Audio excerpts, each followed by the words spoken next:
Hello, and thank you for clicking on this video. Before the video starts, I need you to do two things to help this channel grow. One is subscribe down below, and the second is like this video and share it with anybody that you want to spread MMA news to, whether it's family, friends, anybody. I always appreciate your support. And now let's get to the video. Hello, everybody. My name is Tyler Russo, and this is the KO Podcast, episode number 43.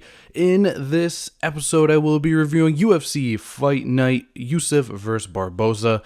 And of course, we have this weekend UFC 294, the card that was flipped on its head and may have just gotten better. Excited to be back doing this podcast. I'm going to do this podcast as consistently as I can. Of course, I've been keeping up with MMA in the meantime. If you have been following me on X, you would see that I am still very active on social media. Also, Instagram, I am very active.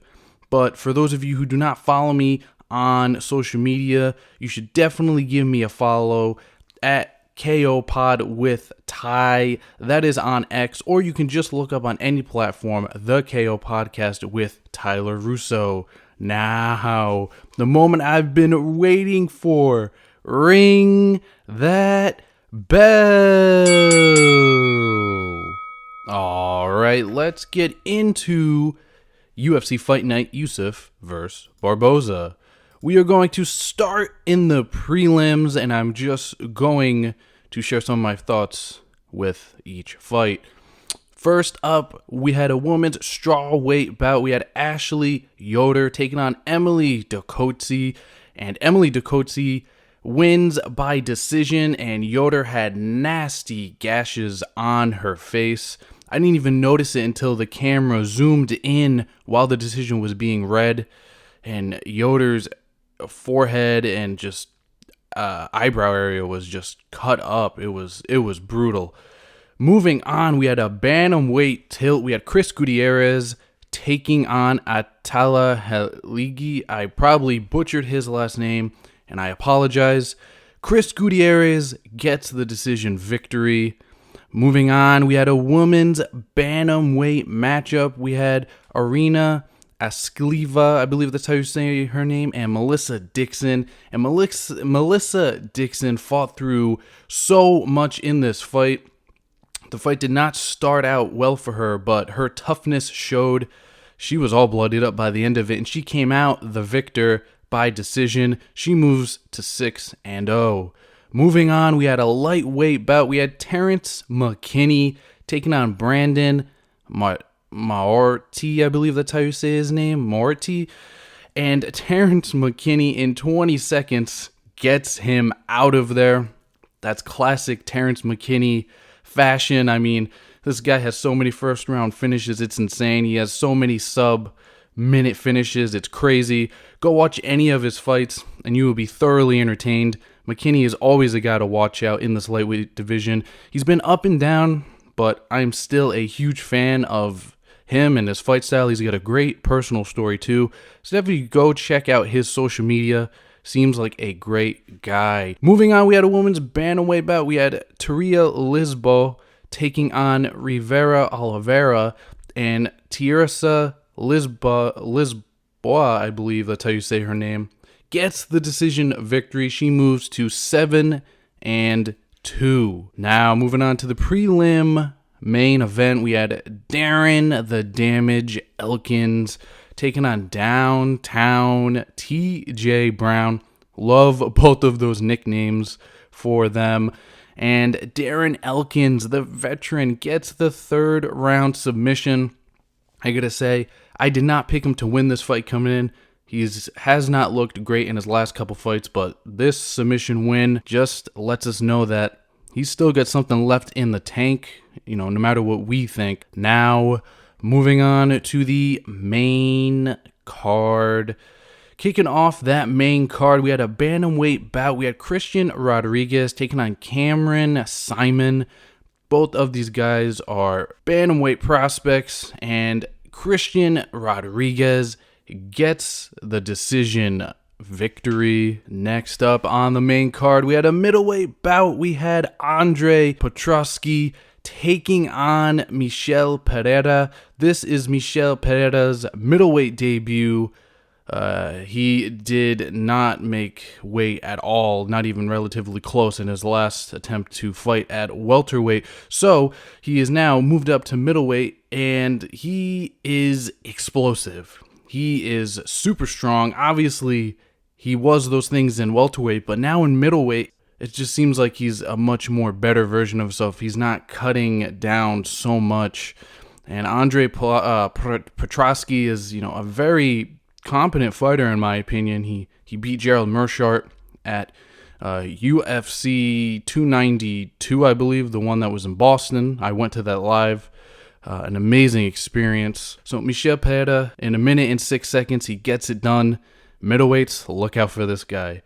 Next up, we have a bantamweight bout. We get Jonathan Martinez taking on Adrian Yanez. I believe that's how you say his name. Yanez, not Yanez. It's Yanez. That comes from Adrian himself. I believe he corrected his name pronunciation on social media, so I just want to get that correct. But Jonathan Martinez comes away with a TKO victory. Brutal leg strikes hurt Yanez's legs, hurt his lead leg really bad, and it just went downhill from there. Kept kicking him. He was in a lot of pain, Yanez. It was really tough seeing him. He was in so much pain that he was even screaming, I believe, at some points of getting kicked down to the canvas. But the ref gave him every opportunity he could. But Jonathan Martinez just way too much. And, bantamweights, look out for this guy. Martinez, he is a hell of a fighter. Moving on now to the co-main event. We had a women's flyweight bout. We had Jennifer Maia taking on Vivian Araujo. I believe that's how you say her last name. And Araujo gets the decision victory. She now continues to move on in this very interesting women's flyweight division. Ever since Shevchenko lost the belt, anybody can really, become a contender. Obviously, Grasso and Shevchenko, they are going to meet again once more after that draw. But after that, open to really anybody who gets on a winning streak in their next couple fights. Now it's time for the main event. We had a featherweight bout. We had Sadiq Youssef taking on the veteran Edson Barboza. And the first round, Youssef he almost finished Barboza. Those first couple rounds around for Barboza was really tough. He had to dig deep. And to be honest, I didn't think that he was going to make it out of there, but he proved me wrong. And he comes back and gets the decision victory. He put on a masterclass. As the fight went on, Barboza got stronger. And that is really crazy to say that he got stronger during the fight because he sustained so much damage in the first round. And he brought it to Youssef. Beautiful spinning back kick, I believe he threw to Youssef and wobbled him really bad. Didn't get Youssef out of there, but was very close to getting him out of there. But that's going to do it for this UFC card. Overall, it was a good card. We had some good action fights.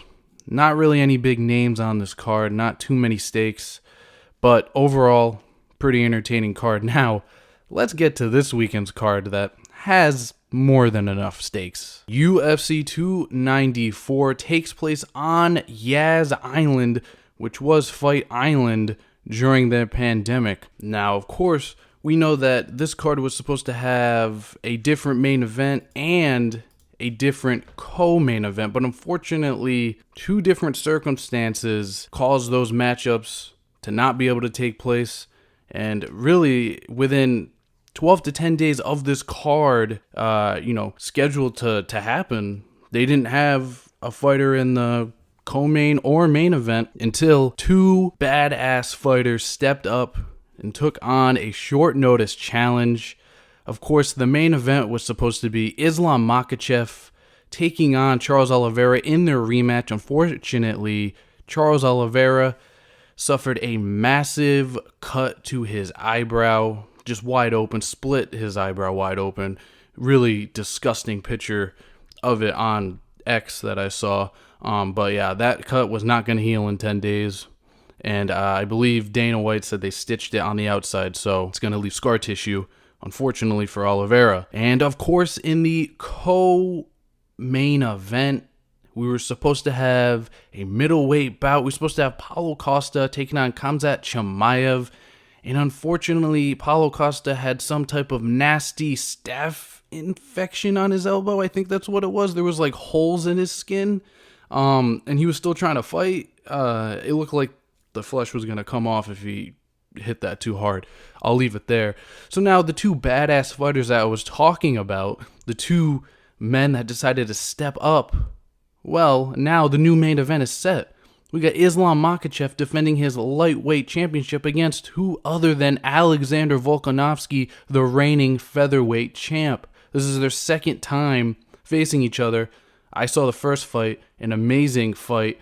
I thought Volkanovski got it done. Let's see if he can change the outcome in their second meeting. And of course, the co-main event, they needed a fighter to step up. Well, look none further than the former welterweight king, Kamaru Usman, at middleweight. He is going to be taking on Khamzat Chimaev. This is a matchup that I'm looking forward to, and I'm going to talk about these new matchups. But first, let's go all the way down the fight card, and let's look at some of these prelims that I want to highlight. First fight of the night is a middleweight bout. We got Shara Magomedov taking on Bruno Silva. This is a fight that you should pay attention to. Yes, it's the first fight on the card, but Magomedov, look out for him, and Bruno Silva also puts on really great fights. Always love watching him perform. And another prelim is a featherweight bout. We got Nathaniel Wood taking on Magomed Naimov. That should be a fun fight. Nathaniel Wood has looked good at featherweight since he made the move up from bantamweight. Now, continuing on in the prelims, we have some interesting fights. We got a bantamweight bout. We got Jahavid Basharat taking on Victor Henry. Basharat 14-0. He looks to stay undefeated. Of course, he has been a guy that everybody has had their eye on in this division. And of course, we got a Trevor Peek fight. It's a lightweight bout. We got Trevor Peek going against Muhammad Yahya. I believe that's how you say his name. If you haven't seen, go look up Trevor Peek's last fight. Insanity. Now, moving on to the main event of the preliminary card, we have a flyweight bout. We have Tim Elliott taking on Magomed Mokaev. Now, this is a classic changing of the guard fight if Mokaev wins. Let's see how Tim Elliott, the crafty veteran, let's see if he can pull off the victory in this one. Now, moving on to the main card. Kicking it off, we have a bantamweight bout. We have Said Nurmagomedov taking on Muan Gafavov. I believe that's how you say his name. Said Nurmagomedov, always an entertaining fighter at the bantamweight level. Now, moving on, we have a middleweight bout. We have Akrim Alaskarov taking on Warley Alves. Of course, Akrim Alskolov. I apologize if I'm pronouncing these names very wrong, but I'm trying my best. But Alskolov, he is 14-1, and his only knockout loss, is to none other than Chimaev. Both of these guys faced off in Brave FC. They're both at middleweight now, so let's see if they can meet in the future. And let's see if Askarov can get payback for that KO loss that Chimaev gave him. This is a very under-the-radar matchup, but I think it's very important to the light heavyweight division. We got Magomed Ankalaev taking on Johnny Walker.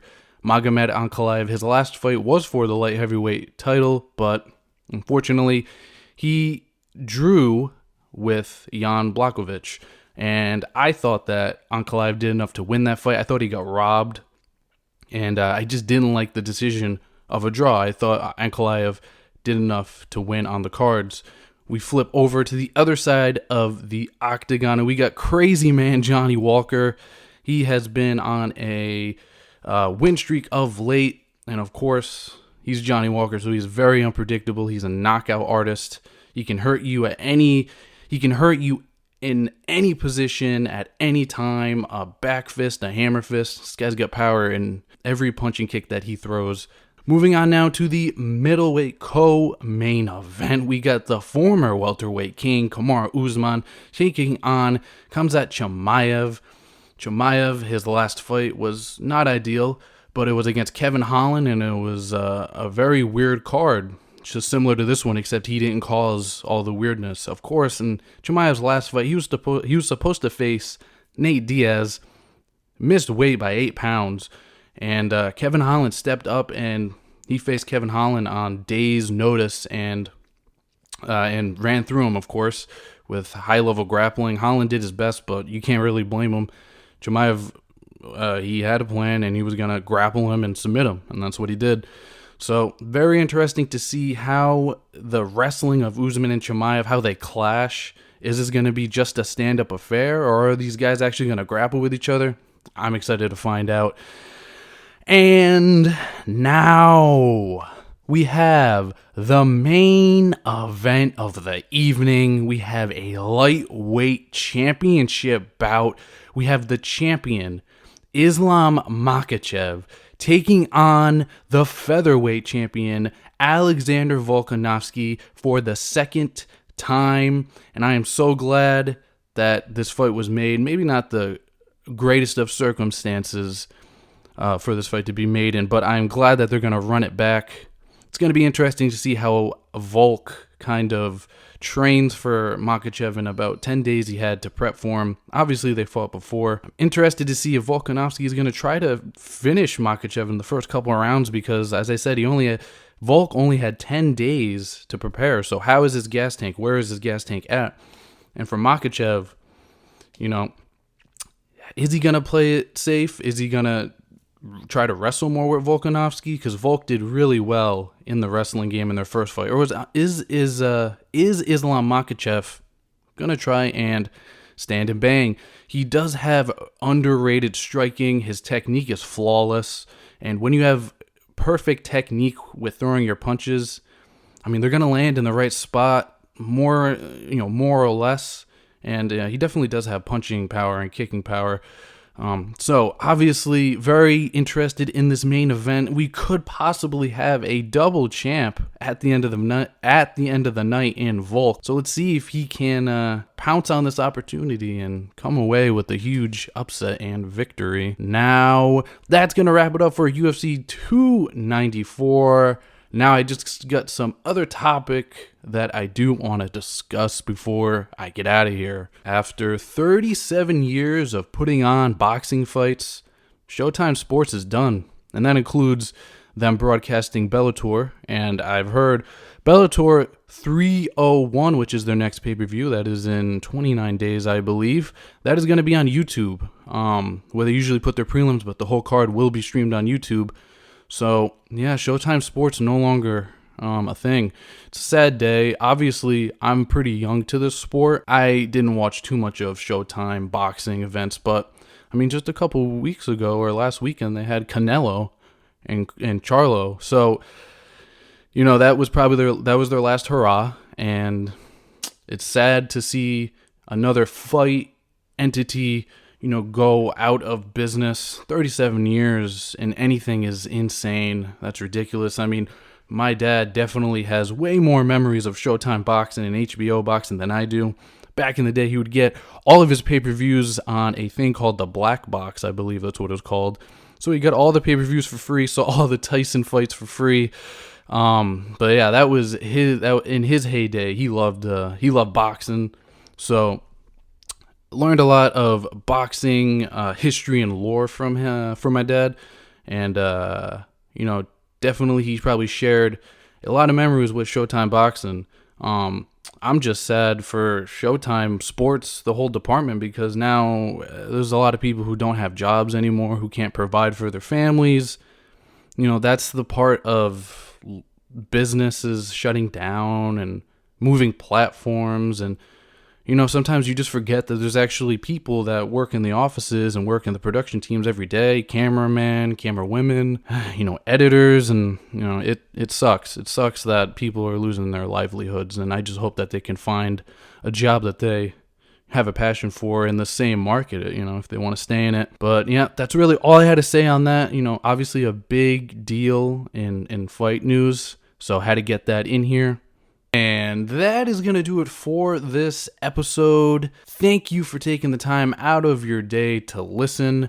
To keep up on all of the social platforms that I am on, go to my link tree. It's in the bios of any of my social media accounts, even my YouTube account.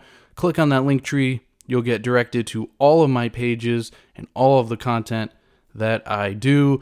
Instagram, usually just put my fight pics on there. X is more for my thoughts, and I try to live tweet. I guess that's what they say, live tweet some events. I don't know how it says. I don't know what the terminology is because of X now. But anyways, again, thank you for listening. That's going to do it for me. I'm going to get out of here. Bye-bye.